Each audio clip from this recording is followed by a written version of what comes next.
Hello मित्रों, नमस्कार। मैं आनंद आप सभी का स्वागत करता हूं आपके अपने विजय पथ के ऑनलाइन के प्लेटफॉर्म पर। तो जैसा कि साथियों आप सभी को पता है कि हम लोगों ने जो 2 क्लासें कंप्लीट की थी डाइस की, और आज ये डाइस की तीसरी क्लास होगी। पिछली 2 क्लासें जो कंप्लीट हुई थी उसके अंदर हमने 2 टाइप के क्वेश्चन किए थे। पहले टाइप का जो क्वेश्चन था उसमें हमने देखा था कि अगर हमें किसी भी डाइस की 1 पोजीशन दे रखी हो तो उस क्वेश्चन को हम कैसे सॉल्व करेंगे। दूसरा टाइप जो उसमें हमने देखा था वो ये था बच्चों, अगर किसी भी डाइस की 2 पोजीशंस दे रखी हो और फिर उसमें भी आपके 3 टाइप के क्वेश्चंस बनते थे। ये बात मैंने आपको बताई थी। मैंने आपको बताया था कि अगर किसी भी डाइस की 2 पोजीशन दे रखी हो, यानी कि अगर आपकी 2 पोजीशन जो है वो गिवन है, ठीक है, अगर 2 पोजीशन जो है वो गिवन है तो उस कंडीशन में 3 टाइप के सवाल बनते थे। इसमें जो सबसे पहले टाइप का सवाल बनता था बच्चों, वो बनता था आपका वन सरफेस कॉमन का। कौन सा बनता था? वन सरफेस कॉमन का। दूसरा सवाल जो बच्चों बनता था वो बनता था आपका टू सरफेस कॉमन का। कौन सा सवाल बनता था? Two surface common. और तीसरा सवाल जो होता है बच्चों, ये होता है नो सरफेस कॉमन। तीसरा सवाल जो है वो कौन सा होता है? No surface common. No surface common, ये आपका तीसरे टाइप का सवाल होता है। तो पिछली की जो 2 क्लासें थी उसके अंदर हम लोग ये दोनों टाइप्स जो है वो कर चुके थे, यानी कि वन सरफेस कॉमन के क्वेश्चंस भी कर लिए थे, टू सरफेस कॉमन के क्वेश्चन भी कर लिए थे।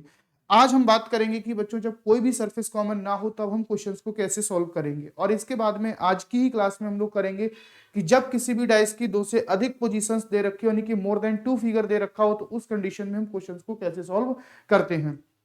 और कल की जो क्लास होगी वो लास्ट क्लास होगी डाइस की, कि जिसके अंदर हम लोग बच्चों देखेंगे कि ओपन डाइस के क्वेश्चंस को कैसे सॉल्व किया जाता है। ठीक है, चलिए तो क्लास की शुरुआत करते हैं और देखते हैं आज का सबसे पहला क्वेश्चन। देखिए, सबसे पहले क्वेश्चंस की बात करेंगे बच्चों, तो यहाँ पर हम टाइप 2 के क्वेश्चंस को सॉल्व कर रहे हैं। और टाइप 2 के क्वेश्चंस में क्या है कि व्हेन गिवन और 2 पोजीशन, यानी कि किसी भी डाइस की जो है वो आपको 2 पोजीशंस दी जाएंगी। और टाइप सी है, यानी कि ए और बी टाइप को हम लोग कर चुके हैं, जिसके अंदर था वन सरफेस कॉमन और टू सरफेस कॉमन। अगर आप लोगों ने वो क्लास नहीं देखी तो पहले उसको देख लीजिए। इसके बाद में हम लोग बात करेंगे नो सरफेस कॉमन, यानी कि जब कोई भी सतह समान ना हो, यानी कि कोई भी सतह आपको समान ना दिखे तो क्वेश्चंस को कैसे सॉल्व करते हैं। चलिए, प्रश्न नंबर 1, यानी कि क्वेश्चन नंबर 1। प्रश्न में किसी भी पासे की 2 स्थितियां दी गई हैं और पासे पर 1 से लेकर 6 तक के अंक अंकित हैं। तो बच्चों आपको बताना है, क्वेश्चन है आपका कि 5 के विपरीत जो है वो कौन सा अंक देखने को मिलेगा। 5 के विपरीत जो है वो कौन सा अंक देखने को मिलेगा। अब जरा जो दी हुई डाइस है उनकी दोनों पोजीशंस को आप देखिएगा। अगर आप इन पोजीशंस को देखेंगे बच्चों, तो यहां पर 2 इसमें है, इसमें नहीं है, 4 इसमें है, इसमें भी नहीं है, 6 इसमें है, इसमें भी नहीं है। यानी कहने का मतलब ये है, अगर आप इन दोनों पोजीशंस को देखते हैं तो कोई भी ऐसा नंबर नहीं है जो आपको कॉमन देखने को मिले। और जब कोई भी ऐसा नंबर कॉमन देखने को नहीं मिलता है तो बच्चों इस टाइप का सवाल भी आप लोग कर चुके हैं। सर कहाँ पे किया था? इस टाइप का सवाल आपने किया था बच्चों वन डाइस के क्वेश्चन में, यानी कि जब किसी भी डाइस की केवल एक पोजीशन दे रखी हो, जैसे उस क्वेश्चंस को हम लोग सॉल्व करते थे, सेम उसी तरीके से इस क्वेश्चंस को भी सॉल्व करेंगे। ठीक है, तो सवाल में आपसे पूछा है कि 5 के विपरीत क्या होगा। तो बच्चों मुझे बताओ कि यहां पर अगर मैं बात करूं तो मैंने पिछली क्लासेस में आपको 2 कॉन्सेप्ट बताए थे जो आपको याद रखने हैं। सबसे पहला कॉन्सेप्ट था कि कोई भी 2 पास पास वाली सतह कभी भी एक दूसरे के विपरीत नहीं हो सकती हैं। जो 2 सतह एक दूसरे के पास होंगी वो कभी एक दूसरे के विपरीत नहीं हो सकती। और जो 2 विपरीत सतह, अगर 2 विपरीत सतह है तो वो कभी भी एक दूसरे के साथ नहीं आ सकती, या फिर एक साथ जो है वो हमें सामने पासे पर नहीं दिख सकती हैं। तो बच्चों मैं अगर कहूं यहां पर जैसे 2, 4 और 6 ये दोनों पास पास वाली सतह हैं, इसका मतलब है कि ये कभी भी एक दूसरे के विपरीत नहीं जा सकती हैं। ये आपको यहीं पर देखने को मिलेंगी। अगर मैं इनकी बात करूंगा तो ये जो है वो आपको यहीं पर देखने को मिलेंगी, ये कभी भी एक दूसरे के विपरीत नहीं जाएंगी। तो सर 2, 4 और 6 के विपरीत जो है वो आपको क्या देखने को मिलेगा? 1, 3, 5 ये जो है वो आपका एक दूसरे के विपरीत जाएंगे, यानी 1, 3, 5 भी एक दूसरे के विपरीत नहीं होंगे, और 2, 4, 6 भी एक दूसरे के विपरीत नहीं होंगे। इसका मतलब है कि 2, 4, 6 के विपरीत जो है वो 1, 3, 5 हो सकता है। यही चीज आपने उसमें सॉल्व की थी जब आपने वन डाइस का क्वेश्चन किया था। क्योंकि यहां पर बच्चों हमें क्लियर नहीं है कि कौन किसके अपोजिट में है, या फिर जो है वो कौन किसकी, मतलब कौन हमारा वन ट्रिक कॉमन ट्रिक का क्वेश्चन बन रहा है या फिर 2 कॉमन ट्रिक का क्वेश्चन बन रहा है। जब 1 कॉमन ट्रिक का क्वेश्चन बन रहा था, यानी कि एक ही सरफेस कॉमन होती थी, तो आपने देखा था कि उस समय आप क्या करते थे कि जब एक सरफेस कॉमन होती है तो उसी कॉमन सरफेस को लेकर के और क्लॉकवाइज दोनों डाइस को घुमा देते हैं। जब आपकी 2 सरफेस कॉमन होती है तो तीसरा वाला जो सरफेस कॉमन नहीं है वो ऑटोमेटिकली जो है वो एक दूसरे के विपरीत हो जाता है। तो यहां पर अगर हम बात करेंगे बच्चों, तो 2, 4 और 6 के जो विपरीत है वो आपका क्या हो जाएगा? 1, 3, 5। यानी कि 2 के विपरीत भी आपका 1 3 5 में से कुछ भी हो सकता है, और 4 के विपरीत भी आपका 1 3 5 में से कुछ भी हो सकता है, और 6 के विपरीत भी आपका 1 3 5 में से कुछ भी हो सकता है। आप इस बात को क्लियर नहीं कर सकते हो। इसी प्रकार से 5 के विपरीत अगर हम देखेंगे बच्चों, तो 5 के विपरीत जो है वो आपका 2 भी आ सकता है, 4 भी आ सकता है और 6 भी आ सकता है। हम इस चीज को क्लियर नहीं कर पाएंगे कि 5 के विपरीत 2 ही होगा, 5 के विपरीत 4 ही होगा, या 5 के विपरीत 6 होगा। 2 4 6 कोई भी हो सकता है। अब यहाँ पर अगर हम देखेंगे, पूछा गया है कि 5 के विपरीत क्या होगा, तो सर 2 होगा या 4 होगा। क्लियर नहीं है कि 2 या 4 हो सकता है, लेकिन पॉसिबिलिटी है। 2 या 4 में से कोई होगा, ये भी सर पॉसिबिलिटी है, क्योंकि इसके साथ में 6 भी चिपका हुआ है। तो सर यहां पर ऑप्शन नंबर डी जो है वो आपका राइट हो जाएगा, या तो 2 होगा या 4 होगा या फिर आपका 6 होगा।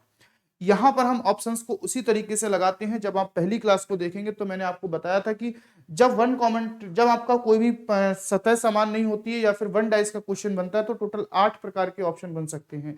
मान लो बच्चों की अगर यहां पर ये वाला ऑप्शन आपको देखने को नहीं मिलता और इसकी जगह जो है वो ऑप्शन यहां पर ये लोग लिख देते CND, ठीक है, तो क्या आप लोग आंसर जो है वो इन 2 4 और 2 4 में से लगा के आते? नहीं, उस समय आपका आंसर क्या होता है? CND, यानी कि कैन नॉट डिटरमाइन। हम ये कंफर्म नहीं कह सकते। अगर मान लो ये वाला ऑप्शन ना हो करके ये 4 ऑप्शन दे रखे होते, तो अगर हम इसमें टिक करते तो इसका मतलब ये हो जाता है कि हमने अगर 4 को टिक किया तो हमने आंसर 4 मान लिया, लेकिन ये क्लियर नहीं है कि 5 के पीछे 4 ही होगा। 2 को टिक किया तो इसका मतलब हमने 2 मान लिया, वो भी क्लियर नहीं है। 2 और 4 को अगर हमने टिक किया तो सर हो सकता है कि 6 हो, ठीक है, ये भी हमारा बिल्कुल भी क्लियर नहीं है। तो राइट आंसर हमारा क्या होगा? 2 4 6। और अगर इसकी जगह पर उपस्थित होता CND, ए नहीं होता तो हम CND को लगाते। अगर सर दोनों होते तो कौन सा लगाते? तो सर हम 2 4 6 को ही प्रेफरेंस देते। ये आपको जो टाइप देखने हैं ऑप्शंस के कि कितने टाइप के बन सकते हैं, तो आप सबसे पहली क्लास देखिएगा, उसके अंदर हमने सारे टाइप के ऑप्शंस को जो है वो मेंशन कर रखा है, ठीक है। चलिए दूसरे क्वेश्चन की बात करते हैं। देखिए दूसरा क्वेश्चन क्या है। प्रश्न में किसी भी पासे की 2 स्थितियां दी गई हैं और पासे पर 6 प्रतीक चिन्ह यानी कि हैशटैग, डॉलर, @ कॉपीराइट, परसेंटेज, त्रिभुज अंकित हैं। तो आपको बताना है बच्चों की हैशटैग के विपरीत क्या होगा। तो आपको बताना है कि हैशटैग की जो विपरीत है वो क्या होगा।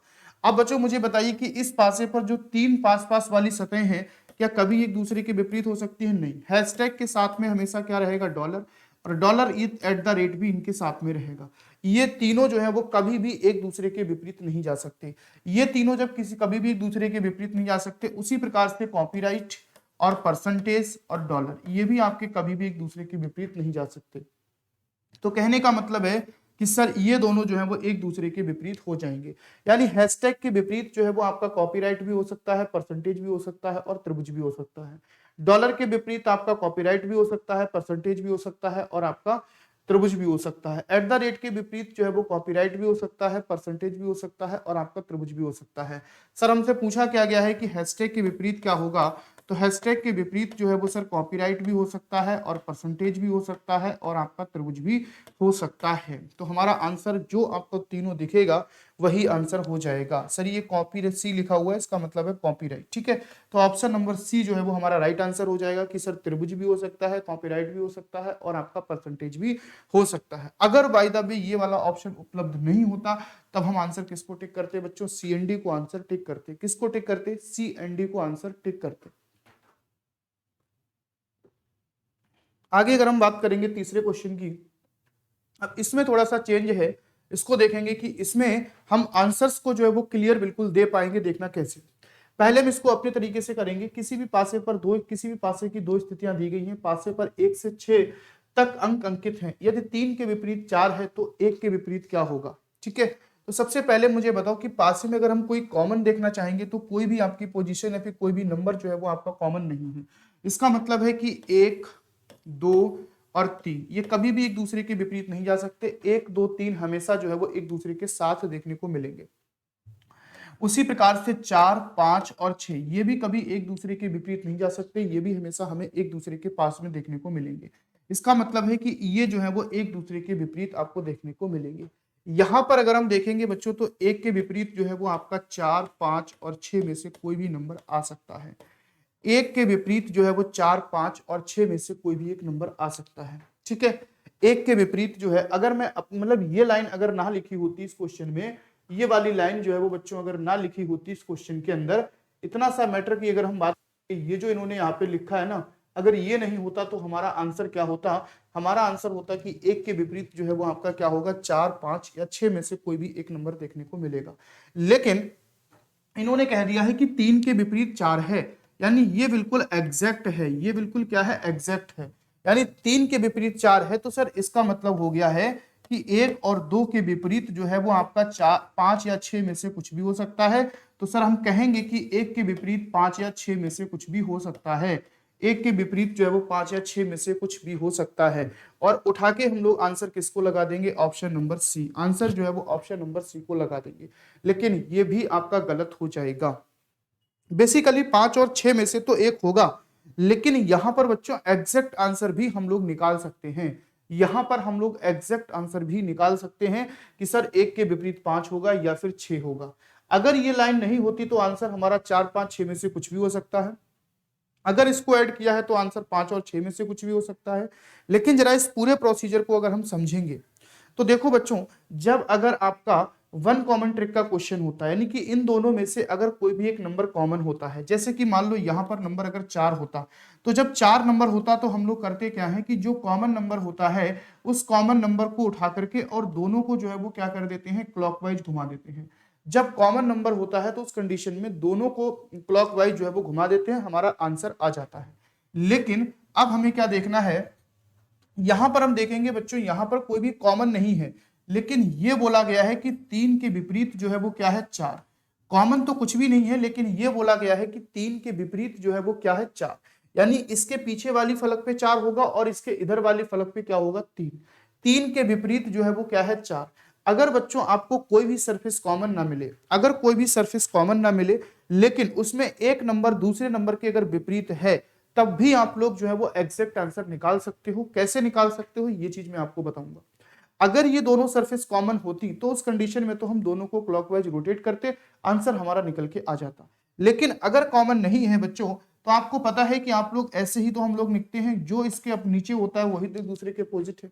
यानी कि 3 के अपोजिट क्या है, 4। ये हमारा सवाल कह रहा है कि 3 के विपरीत क्या है, 4। अगर 3 के विपरीत 4 है तो मुझे बताइए, अब मैं क्या करूंगा बच्चों, इस वाले फिगर को हम क्लॉकवाइज घुमा देंगे। इस वाले फिगर को हम क्या कर देंगे, क्लॉकवाइज घुमा देंगे। अगर हम इस वाले फिगर को क्लॉकवाइज घुमाएंगे तो क्या मिलेगा बच्चों, 1 और 2। और इस वाले फिगर को हम क्या कर देंगे, एंटी क्लॉकवाइज घुमा देंगे। इसको एंटी क्लॉकवाइज घुमा देंगे तो ये क्या मिलेगा, 4 और 4। और इसके बाद में अगर हम बात करेंगे बच्चों, यहां पर अगर हम देखेंगे कि इस वाले फिगर को जो है वो हम क्या कर देंगे, एंटी क्लॉकवाइज घुमा देंगे। इसको अगर हमने क्लॉकवाइज घुमा दिया है, यानी इस डायरेक्शन में घुमाएंगे, तो ये क्या मिलेगा, हमको 1 मिलेगा और हमको क्या मिलेगा, आपका 2 मिलेगा। ठीक है, 1 मिलेगा और 2 मिलेगा। यहां पर अगर हम इसको एंटी क्लॉकवाइज घुमाएंगे बच्चों, तो जरा देखना 4 के आगे अगर हम जाएंगे तो 6 मिलेगा और क्या मिलेगा, आपको 5 मिलेगा। 4 के आगे अगर हम जाएंगे तो आपका एंटी क्लॉकवाइज अगर हम इसको घुमाएंगे तो एंटी क्लॉकवाइज जो है वो घुमाने पर हमको क्या मिलेगा बच्चों, एक तो 6 मिलेगा और एक आपका जो है वो क्या मिलेगा, 5 मिलेगा। अब बेसिकली यहां पर अगर आप देखोगे तो आपसे पूछा गया है कि 1 के विपरीत कौन सा नंबर होगा, तो 1 के विपरीत जो है वो आपका कौन सा नंबर आ रहा है, 6 आ रहा है। सर ऐसा क्यों करते हैं, ऐसा जो है वो हम लोग क्यों करते हैं कि जब 1 के विपरीत जो है वो आपका, अब जरा देखिए मैंने क्या बोला कि जब आपको कॉमन सरफेस ना दिखे और जब आपको जो है वो एक दूसरे के विपरीत कोई नंबर दे रखा हो, कोई भी सरफेस कॉमन ना हो, तो आप एक को क्लॉकवाइज घुमा दीजिए, एक को एंटी क्लॉकवाइज घुमा दीजिए, आपको सारे के सारे आंसर एग्जैक्ट मिल जाएंगे। सर ऐसा होता क्यों है, जरा एक चीज आप समझिएगा। इसके अगर हम कॉन्सेप्ट को, सर ऐसा हम क्यों करते हैं, वहां पर सर कॉमन था इसीलिए हमने सेम डायरेक्शन में घुमाए थे। सेम डायरेक्शन का मतलब या तो दोनों को क्लॉकवाइज घुमा सकते हैं या दोनों को एंटी क्लॉकवाइज घुमा सकते हैं। लेकिन यहाँ पर दोनों अपोजिट डायरेक्शन में है, इसीलिए दोनों को जो है वो क्या करेंगे, अपोजिट घुमाएंगे। एक को क्लॉकवाइज घुमाएंगे और एक को एंटी क्लॉकवाइज घुमाएंगे। ऐसा करते क्यों है सर, मुझे ये बात तो पता है ना कि अगर मैं बात करूं 3 के अपोजिट क्या है, 4। 3 के अपोजिट क्या है, 4। सर ये जो 4 है ना, 4 इसके उधर वाली जो सरफेस होगी, अगर आप ये देखोगे ये डाई से इसके एक नीचे सरफेस हो जाएगी। एक सरफेस जो है वो इसके नीचे है, एक सरफेस मतलब 4 से बराबर में लगी हुई उधर है, एक सरफेस 6 के बराबर में लगी हुई उधर है। वो जो सरफेस होगी बच्चों उस पर कौन सा नंबर होगा, इस 4 के यहां पर जो इस 5 के नीचे जो सरफेस होगी, मतलब 5 अगर ऊपर खड़ा है तो ये वाली जो सरफेस होगी इस पे नीचे वाली इधर, और 6 को टच कर रही होगी, 5 को टच कर रही होगी, उस सरफेस पर कौन सा नंबर होगा, 3। अगर मुझे बताइए कि एक बार अगर हम इस डाइस को घुमाते हैं, अगर हम इस डाइस को एक बार घुमाएंगे तो आप जरा एक बार इसको इधर रोटेट करिएगा, तो घुमाने पर क्या होगा, ये 4 जो है वो पीछे चला जाएगा, 4 पीछे चला जाएगा और 6 घूम करके यहां पर आ जाएगा, और यहां पर कौन सा नंबर देखने लगेगा, 3। भाई मेरे, अगर ये डाइस इस समय प्रेजेंट टाइम में अगर ऐसी है, अब मुझे बताइए इस 3 के पीछे क्या है, 4, और यही तो बोला। अब सर हम कैसे एग्जैक्ट करेंगे कि 3 है इसके पीछे, तो सर इसमें बोला गया है 3 के विपरीत 4 है, इसका मतलब है 4 के विपरीत भी तो 3 ही बोलेंगे ना, तो इसके पीछे क्या है, 3। अगर मैं इस डाइस को एक बार घुमाऊंगा, यानी कि एक बार आप इसको ऐसे घुमा दीजिएगा, जैसे कोई डाइस रखी है, अगर ऐसी रखी है तो उसको ऐसे घुमाइए एक बार, अगर आप उसको इस तरीके से घुमाएंगे तो ये 4 इसके पीछे चला जाएगा, और 4 की जगह नंबर कौन सा आ जाएगा, 6, और 6 के बराबर में क्या था, 3, क्योंकि 4 के पीछे 3 है तो 6 के बराबर में क्या था, 3। ये 5 की पोजीशन पर कोई भी फर्क नहीं पड़ेगा। अब जरा ये देखो, क्या ये वन कॉमन ट्रिक का क्वेश्चन नहीं बन गया, क्या ये वन कॉमन ट्रिक का क्वेश्चन नहीं बन गया। अगर ये वन कॉमन ट्रिक का क्वेश्चन बन गया तो बच्चों 3 से पकड़ेंगे तो इसको क्या कर देंगे, 1, और यहां से अगर इसको हम ले जाएंगे तो ये जो है वो 3, 1 और क्या हो गया, 2। इधर से अगर 3 से क्लॉकवाइज घुमाएंगे तो 3, 6 और 5, ठीक है, 3, 6 और 5, ठीक है।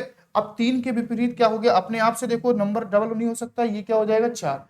अब देखो 3 के विपरीत 4 है, 1 के विपरीत 6 है, 2 के विपरीत 5 है, और यहां पर जब आपने निकाला तो 3 के विपरीत 4 आया, 1 के विपरीत 6 आया और 2 के विपरीत 5 आया। सेम कंडीशंस यही बनी और सेम पोजीशंस यही बनी। तो कहने का मतलब ये है कि अगर बच्चों हम, जब हमको कोई भी सरफेस कॉमन ना दिख रही हो, जब कोई भी सरफेस कॉमन ना हो, और जब कोई भी सरफेस कॉमन ना हो लेकिन एक नंबर दूसरे नंबर के अपोजिट हो, तो उस कंडीशन में वन कॉमन ट्रिक का इस्तेमाल कर लेते हैं, लेकिन वन कॉमन ट्रिक अपोजिट में लगाएंगे। जब वन कॉमन ट्रिक लगाते हैं तो या तो दोनों को क्लॉकवाइज घुमाते हैं, दोनों को एंटी क्लॉकवाइज घुमाते हैं, लेकिन यहाँ पर जो है एक को क्लॉकवाइज घुमाएंगे, एक को एंटी क्लॉकवाइज घुमाएंगे, किसी को क्लॉकवाइज घुमा सकते हैं, किसी को एंटी क्लॉकवाइज घुमा सकते हैं, कोई भी फर्क नहीं पड़ेगा, ठीक है। तो इस क्वेश्चन का जो राइट आंसर निकल के आएगा वो क्या होगा आपका, 1 के विपरीत आपसे पूछा है ऑप्शन नंबर बी यानी कि 6, ऑप्शन नंबर बी यानी कि 6 जो है वो इस क्वेश्चन का राइट आंसर हो जाएगा। चलिए इसी तरीके का एक सवाल और देखते हैं, नेक्स्ट क्वेश्चन। पासे की 2 स्थितियां दी गई हैं, पासे पर ए से एफ तक के अक्षर लिखे गए हैं, यदि बी के विपरीत डी है तब ए के विपरीत सतह पर कौन सा होगा। सर बी के विपरीत जो है वो कौन सा है, डी है। अगर बी के विपरीत डी है तो ए के विपरीत सतह पर क्या होगा। ये बात शायद उम्मीद है सभी को समझ में आई होगी कि मैंने बताया है कि जब आप इसको घुमाओगे तो 4 के विपरीत 3 है, 3 यहाँ पर आ जाएगा, 6 यहाँ पर आ जाएगा, ये वन कॉमन ट्रिक का सवाल बन जाएगा। अगर नहीं समझ में आए तो दोबारा से आप रिपीट करके वीडियो को देख लीजिएगा, ठीक है। आगे देखो, इसमें अगर हम बात करते हैं, पासे की 2 स्थितियां दी गई हैं, पासे पर ए से लेकर एफ तक के अक्षर अंकित किए गए हैं और बी के विपरीत क्या है, डी। अब देखो बेटा, यहां पर अगर हम देखेंगे ए बी सी और डी ई एफ यानी कोई भी सरफेस कॉमन नहीं है, लेकिन यहां पर हमको ये बात पता है कि बी के विपरीत क्या है, डी, बी के विपरीत क्या है, डी। ये बात तो हमको बिल्कुल क्लियर होगी कि बी के विपरीत डी है। तो मैंने सर क्या बताया था, मैंने बताया था कि अगर कोई भी सरफेस आपको कॉमन ना दिखे और एक के विपरीत अगर कुछ भी नंबर है तो आप पहले इसको जो है वो क्लॉकवाइज घुमा दीजिएगा, इसको क्या कर दीजिएगा, क्लॉकवाइज घुमा दीजिएगा। तो ये क्या आ जाएगा, बी सी और ए, और एक को जो है जिसके विपरीत नंबर है, विपरीत है, तो इसको एंटी क्लॉकवाइज घुमा दीजिए। इसको जब एंटी क्लॉकवाइज घुमाओगे तो ये क्या आ जाएगा, ई और एफ। बी के विपरीत डी है तब ए के विपरीत सतह पर क्या होगा। तो बच्चों ए के विपरीत सतह पर आप आंसर दे सकते हैं डायरेक्ट, क्या होगा, एफ। ए के विपरीत सतह पर जो आंसर होगा वो क्या होगा, एफ। तो कहने का मतलब है यहां पर वन कॉमन ट्रिक लग रही है, लेकिन इसलिए लग रही है क्योंकि एक वहां पर हमें ये बताया जाता था कि एक सरफेस कॉमन है, लेकिन यहाँ पर एक कॉमन नहीं है बल्कि दूसरे के विपरीत है। और विपरीत होने पर भी हम लोग क्या कर सकते हैं बच्चों, विपरीत होने पर भी जो सरफेस विपरीत है वहीं से हम लोग क्या करेंगे, एक को क्लॉकवाइज रोटेट कर देंगे और एक को एंटी क्लॉकवाइज रोटेट कर देंगे, ठीक है। चलिए नेक्स्ट क्वेश्चन। हाँ देखिए, टाइप 3 आ गया है बच्चों। टाइप 3 के क्वेश्चंस आपको यहां से देखने को मिलेंगे। When given are more than 2 figure, यानी कि किसी भी डाइस के अगर 2 से अधिक क्वेश्चन फिगर दे रखे हो तो आप उस डाइस के क्वेश्चन को कैसे सॉल्व करेंगे, ठीक है। जब एक ही पासे की 2 से अधिक स्थितियां दे रखी हो तब क्वेश्चंस को कैसे सॉल्व किया जाता है। अभी तक आपने 2 टाइप के क्वेश्चन किए हैं, 1 डाइस का क्वेश्चन और दूसरा था आपका 2 डाइस का क्वेश्चन, यानी 2 स्थितियां दे रखी थी किसी भी पासे की। लेकिन अब जो है वो पासे की कितनी स्थितियां होंगी, 3 स्थितियां, या 4 भी हो सकती हैं, 5 भी हो सकती हैं। पासे पर 1 से लेकर 6 तक अंक अंकित हैं, तो 4 के विपरीत क्या होगा। तो आपको क्लियर बताना है 4 के विपरीत क्या होगा। अब देखो बच्चों, इसमें हमें करना क्या होता है, बेसिकली अगर हम इसको देखेंगे, अगर हम यहां पर देखेंगे बच्चों, जब भी आपको यहाँ पर ये बहुत ही सरल क्वेश्चन होता है, ये वन कॉमन ट्रिक का ही क्वेश्चन होता है एक तरीके से अगर हम देखें। जब भी आपको 4, 5 या कोई कुछ भी मतलब कितनी भी आपको देखेंगे फिगर, आप सबसे पहला काम ये करना किन्हीं दो ऐसे फिगर्स को ढूंढना जिसके अंदर केवल और केवल जो है वो एक सरफेस कॉमन हो। आपका काम क्या है, सबसे पहला काम है किन्हीं दो ऐसे फिगर को देखो जिसके अंदर वन कॉमन ट्रिक लग रही हो, यानी कि जिसमें केवल वन सरफेस कॉमन हो। किन्हीं दो ऐसे फिगर्स को देखो, 1 2 3 4 5 6, इसमें कोई भी कॉमन नहीं है तो नो कॉमन ट्रिक लगेगी। यहां पर अगर हम देखेंगे बच्चों तो यहां पर देखिए 4 5 6, यहां पर भी 4 5 और 3, यानी दो टू कॉमन ट्रिक लग रही है। लेकिन अगर हम इस वाले फिगर को यानी कि पहले वाले फिगर को देखेंगे और थर्ड वाले फिगर को देखेंगे, तो पहले और थर्ड वाले फिगर को देखने पर इसके अंदर केवल एक ही नंबर कॉमन है, कौन सा, 3। इसके अंदर कौन सा नंबर कॉमन है, 3 नंबर कॉमन है। तो बच्चों 3 जो है वो कॉमन है, तो हम 3 से ही दोनों को क्लॉकवाइज घुमा देंगे, और 3 से अगर दोनों को क्लॉकवाइज घुमाएंगे तो ये 1 और 2 आएगा। यहां से अगर हम इन दोनों को क्लॉकवाइज घुमाएंगे बच्चों तो ये क्या आएगा, 5 और 4। ये क्या आएगा बच्चों, 5 और 4। अब 3 के विपरीत जो है वो यहाँ पर कौन सा नंबर हो जाएगा, 6। तो यहां से भी बिल्कुल आपको सारे के सारे आंसर एग्जैक्ट मिलेंगे। अब 3 के विपरीत क्या है, 6, 1 के विपरीत क्या है, 5, 2 के विपरीत क्या है, 4, और 4 के विपरीत आपसे पूछा गया है, तो आंसर हो जाएगा ऑप्शन नंबर बी यानी कि 2।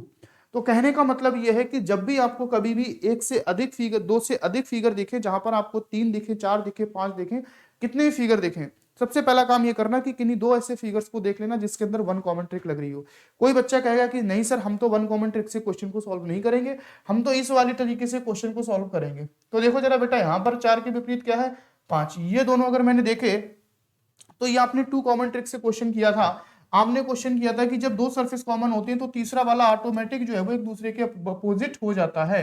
तो तीसरा वाला ऑटोमेटिक एक दूसरे के अपोजिट हो जाता है, यानी कि 3 के अपोजिट जो है वो क्या हो जाएगा, 6, और 3 के अपोजिट 6 है, और 4 और 5 के अपोजिट जो है वो क्या होगा, 4 और 5 के अपोजिट एक या दो में से कुछ भी हो सकता है। अब देखो यहां पर आपको क्लियर हो रहा होगा सर 3 के अपोजिट तो 6 है, अब 4 या 5 के, यानी 5 के अपोजिट एक या दो में से कुछ भी हो सकता है, हाँ सर एक है। 4 के अपोजिट क्या है, 2। यहां से अगर आप क्वेश्चन करोगे टू कॉमन ट्रिक से या नो कॉमन ट्रिक से, तो वहां से आप क्वेश्चन के आंसर एग्जैक्ट नहीं दे सकते हो, लेकिन वन कॉमन ट्रिक से क्वेश्चन के सारे आंसर एग्जैक्ट मिलते हैं। इसीलिए जब पासे की दो से अधिक स्थितियां दे रखी हो तो सबसे पहला काम होता है कि आप उन दो स्थितियों को देखिएगा जिसके अंदर आपकी वन कॉमन ट्रिक लग रही हो। अगला क्वेश्चन देखिए, एक पासे की 4 स्थितियां दे रखी हैं, पासे पर ए से लेकर एफ तक 6 अक्षर अंकित हैं, तो सी के विपरीत कौन सा नंबर होगा, सी के विपरीत कौन सा नंबर होगा। तो सबसे पहले हमें ऐसा करना है कि हमें दो ऐसे फिगर्स को देखना है जिसके अंदर वन कॉमन ट्रिक लग रही हो। यहाँ पर एबीसी है, डीईएफ है, इसमें अंदर कोई भी वन कॉमन ट्रिक नहीं लग रही। एबीसी है, यहाँ पर बी, यानी देखो आप देखोगे इसके अंदर बी कॉमन है, यहाँ पर बी, यानी पहला और तीसरा अगर हम देखेंगे, पहला और तीसरा फिगर अगर हम देखेंगे तो हमें यहाँ पर वन कॉमन ट्रिक लग रही है, पहला और तीसरा फिगर। तो सर बी से हम क्या कर देंगे, इसको क्लॉकवाइज रोटेट कर देंगे, तो बी के बाद जो है वो क्या आएगा, सी, सी के बाद क्या आएगा, ए।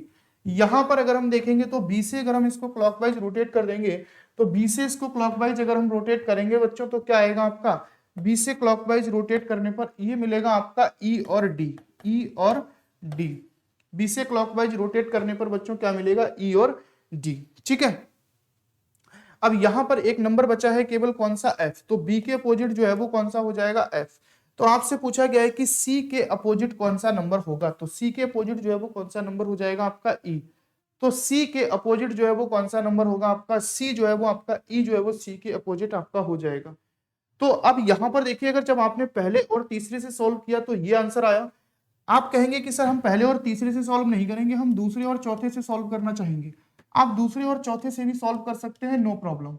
आप देखिए दूसरा और चौथा भी आप अगर देखेंगे तो इसके अंदर भी सर वन कॉमन ट्रिक लग रही है। क्यों लग रही है, क्योंकि यहाँ पर सर ई कॉमन है और यहाँ पर भी ई कॉमन है, डी और एफ, ए और बी, ये इनमें से कोई भी कॉमन नहीं है।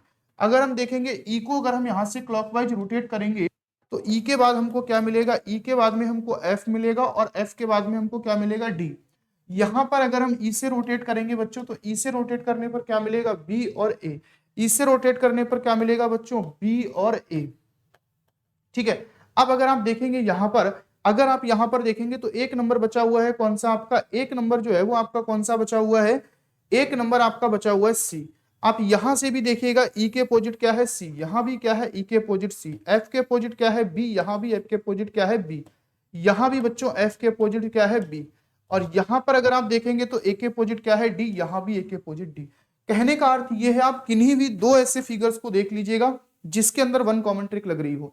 और अगर वन कॉमन ट्रिक लग रही है तो सर जरूरी नहीं है कि अगर आप एक दो फिगर से करेंगे और अगले दो फिगर से करेंगे तो आंसर चेंज आएगा, आंसर दोनों से समान आएगा। दोनों से आंसर चेंज आ रहा है तो इसका मतलब वो पास के क्वेश्चन ही गलत है, वो पास का स्थितियां ही गलत है। आप किन्हीं दो स्थितियों से करिएगा, आंसर जो है वो हमेशा आपको समान देखने को मिलेगा। किन्हीं भी दो स्थितियों से करिएगा, आंसर हमेशा समान देखने को मिलेगा। चलिए अगला क्वेश्चन देखिएगा, नीचे दिए गए पासे के चार अलग अलग दो चित्र हैं, तब 6 के विपरीत कौन सा अंक होगा। सर यहां पर भी अगर हम देखेंगे तो चार अलग अलग चित्र दिए गए। हमारा काम क्या है, हमारा काम है कि किन्हीं दो ऐसे चित्रों को देख लीजिएगा जिसके अंदर जो है आपकी वन कॉमन ट्रिक लग रही हो। सर यहाँ पर 4 और 5 कॉमन है, यहाँ पर भी 4 5 कॉमन है, इसके अंदर वन कॉमन ट्रिक नहीं लगेगी। सर यहाँ पर दूसरे और तीसरे में वन कॉमन ट्रिक लग सकती है। दूसरा और तीसरा पासा अगर हम लेंगे तो इसके अंदर वन कॉमन ट्रिक लग जाएगी, क्योंकि सर यहाँ भी 5 कॉमन है, यहाँ भी 5 कॉमन है। सर अगर मैं देखूंगा 5 से मैं इसको क्लॉकवाइज रोटेट करूंगा तो 5 से क्लॉकवाइज रोटेट करने पर ये क्या मिलेगा, 2 और 4। यहाँ पर मैं देखूंगा कि 5 से अगर हम इसको क्लॉकवाइज रोटेट करेंगे बच्चा तो ये 5 से क्लॉकवाइज रोटेट करने पर हमको मिलेगा 3 और 6। 5 से अगर हम इसको रोटेट करेंगे तो कितना मिलेगा, 3 और 6। अब देखिए यहां से अगर हम देखेंगे तो 5 के विपरीत एक नंबर बचा है, कौन सा, 1, तो 5 के विपरीत क्या आ जाएगा, 1। पूछा गया है कि सर 6 के विपरीत क्या होगा, राइट आंसर हो जाएगा 6 के विपरीत 4। राइट आंसर क्या हो जाएगा, 6 के विपरीत 4। ठीक है, यहां पर अगर आप देखेंगे तो मैंने जब दूसरे और तीसरे क्वेश्चन से मतलब चित्र से इसको सॉल्व किया तो आंसर क्या आया, 4। अगर आपको लगता है तो सर मैं एक से और भी करके देख सकता हूं, जो भी आपको अगर कॉमन मिले कहीं भी। देखो सर पहले और चौथे से कर लेते हैं, पहले और चौथे से भी एक बार करके दिखा देते हैं, आपको ये ना लगे कि सर आंसर अलग अलग आएगा। पहले में सर चौथे में क्या है, 3 कॉमन है, और पहले में क्या है, 3 कॉमन है। अगर मैं यहां से 3 को लिखता हूं और 3 से इसको क्लॉकवाइज घुमाऊंगा तो 4 और 5 आ जाएगा। यहां से अगर मैं 3 को क्लॉकवाइज घुमाऊंगा तो ये क्या आ जाएगा, आपका 1 आ जाएगा। ठीक है, 3 से अगर मैं यहाँ पे क्लॉकवाइज घुमाऊंगा, 3 से अगर बच्चों इसको क्लॉकवाइज घुमाऊंगा, इसको अगर हम 3 से क्लॉकवाइज घुमाएंगे तो आंसर जो है वो मतलब 3 से क्लॉकवाइज घुमाने पर, सॉरी, अगर हम बच्चों इसको 3 से क्लॉकवाइज घुमाएंगे तो ये क्या बनेगा, 5 और 4 आएगा, क्योंकि जब इसको क्लॉकवाइज घुमाएंगे बच्चों तो ऐसे घूमेगा, यानी कि 5 और 4 आएगा। इसको जब घुमाएंगे तो 3 से इसको जब घुमाएंगे तो 1 और 6 आएगा, 1 और 6 आएगा। इसका मतलब 4 के विपरीत 6, 5 के विपरीत 1, के विपरीत क्या आ जाएगा, 2। तो यहां से भी अगर आप देखेंगे तो सेम आंसर मिल रहे हैं, जो कि आपने जब दूसरे और तीसरे से किया तो जो आंसर मिल रहा था वही पहले और चौथे से मिल रहा है। तो कहने का मतलब है आप कोई भी दो फिगर लीजिएगा लेकिन आंसर्स पर कोई भी फर्क नहीं पड़ता है। तो बच्चों ये थे, हमने 3 डाइस के क्वेश्चंस को कंप्लीट कर लिया है, जिसके अंदर हमने 1 डाइस का क्वेश्चन भी कर लिया है, 2 डाइस का क्वेश्चन भी कर लिया है, और मोर देन 2 डाइस का भी क्वेश्चन भी कर लिया है। अब हमारे पास जो बचा है वो ये बचा है कि अगर हम बात करें कि ओपन डाइस के क्वेश्चंस को हम लोग कैसे सॉल्व करते हैं, और ओपन क्वेश्चंस को हम लोग अगली क्लास में कंप्लीट करेंगे। ये तीनों क्लासें देख लीजिएगा, बेहद उपयोगी हैं, आपको बहुत अच्छे ढंग से समझ में भी आएंगी, लेकिन जब तीनों कंप्लीट करेंगे तभी आपको ढंग से समझ में आएंगी। तो चलिए साथियों, मिलते हैं अगली क्लास में, तब तक के लिए thank you, best of luck.